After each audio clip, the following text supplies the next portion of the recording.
সর্বম শুভময়ম শিবানন্তা শিবকৃপানন্তা।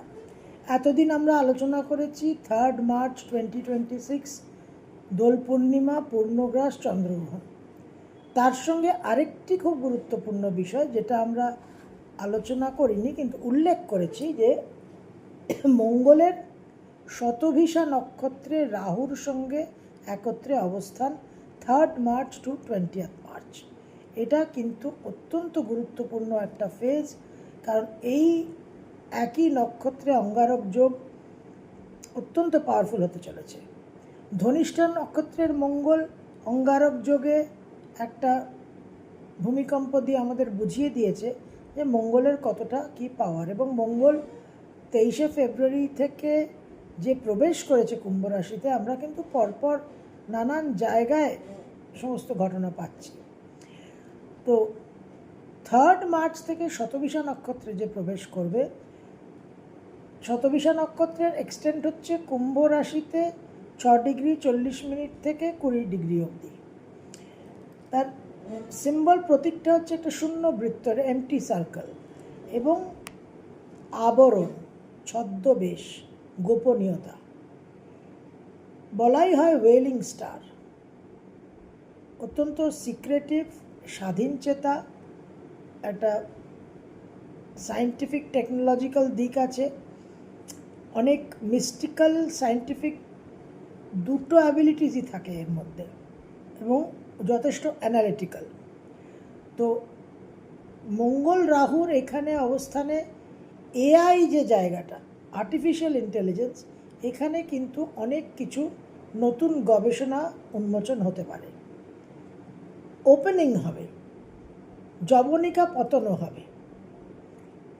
Change, transformation, destruction, end of an era, একটা যুগের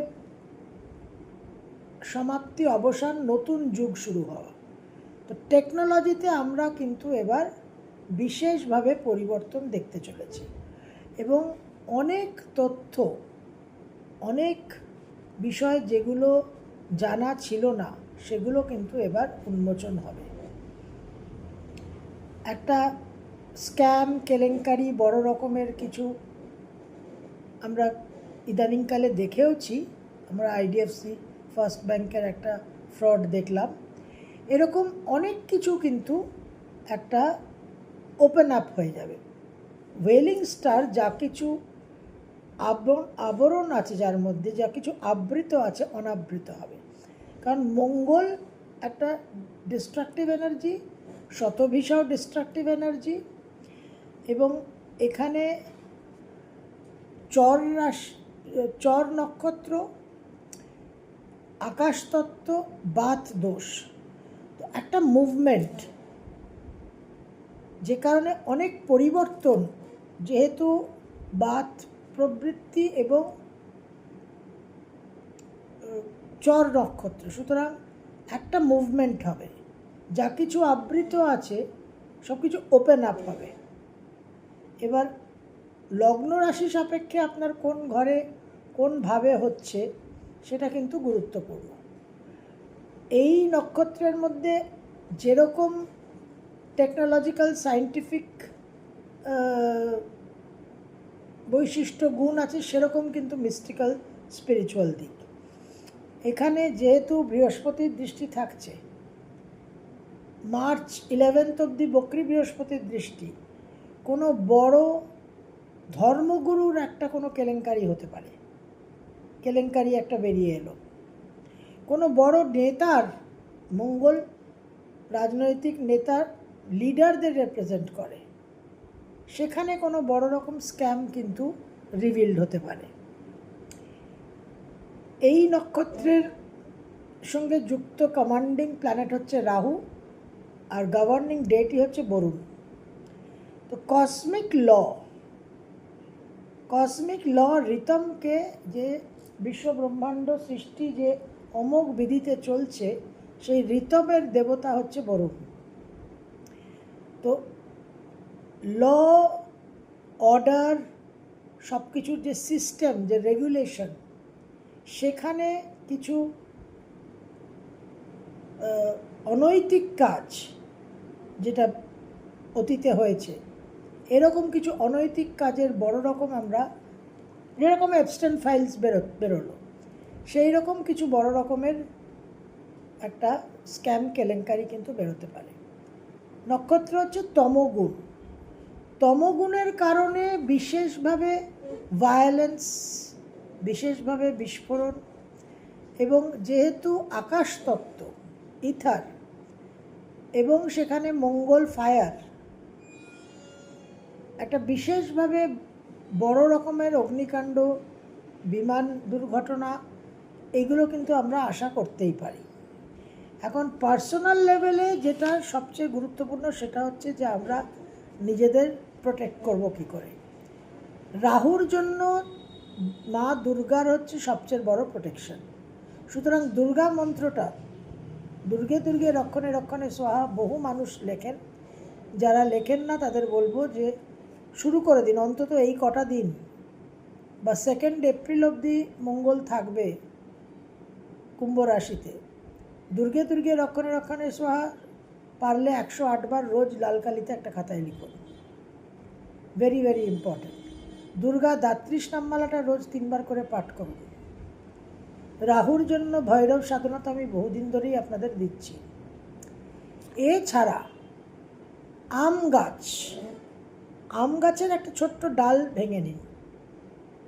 আপনি যে বালিশে মাথা দিয়ে শোন সেই বালিশের তলায় বা তোষকের তলায় অতি অবশ্যই রাখবেন, প্রত্যেকের বালিশের তলায় বা তোষকের তলায়।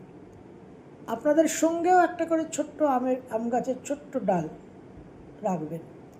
যাদের শতবিশা নক্ষত্রে গুরুত্বপূর্ণ প্ল্যানেটস আছে, চন্দ্র, রবি, লগ্ন, মঙ্গল যাদের ওখানে জন্মকালীন আছে, যাদের মার্স রিটার্ন হচ্ছে, তাদের জন্য তো অতি অবশ্যই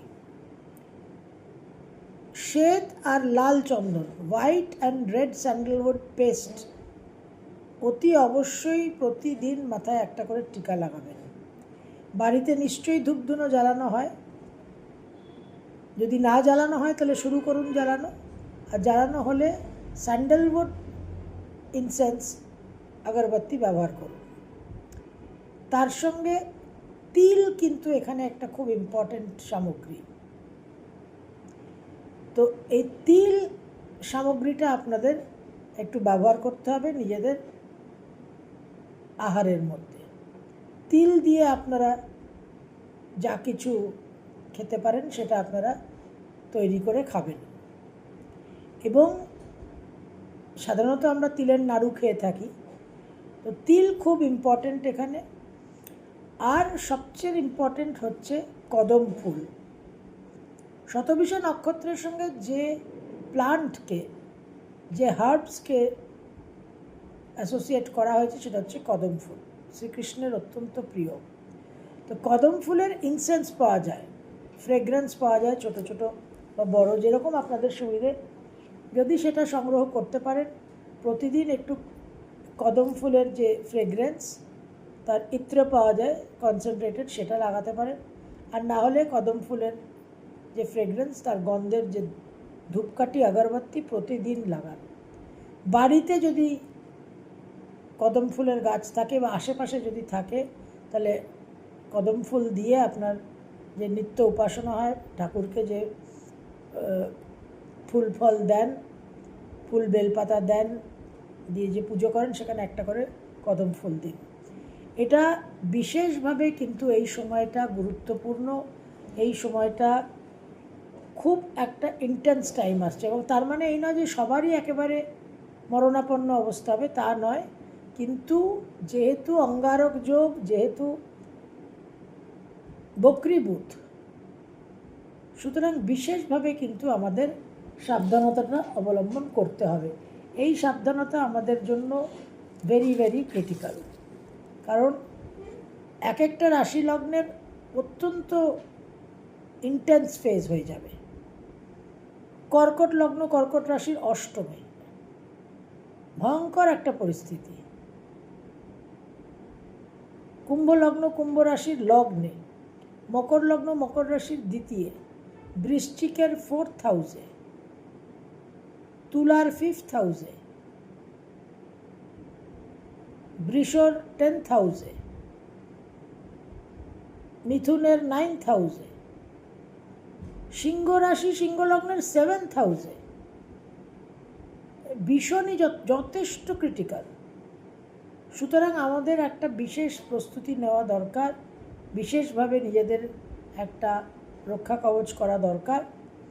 তো যা সাধনা দিয়েছি, মন্ত্র যা দিয়েছি সেগুলো তো করবেনই, এবং তার সঙ্গে অতি অবশ্যই শ্বেত এবং লাল চন্দন মিশিয়ে রোজ কপালে একটা টিপ পরবেন, চন্দনের ধূপ জ্বালাবেন, আর আম গাছের ছোট্ট একটা ডাল তোষকের তলায়, মাথার বালিশের তলায় আর সঙ্গে রাখবেন। ল্যাপটপ ব্যাগে একটা ছোট্ট ডাল রাখতেই পারেন।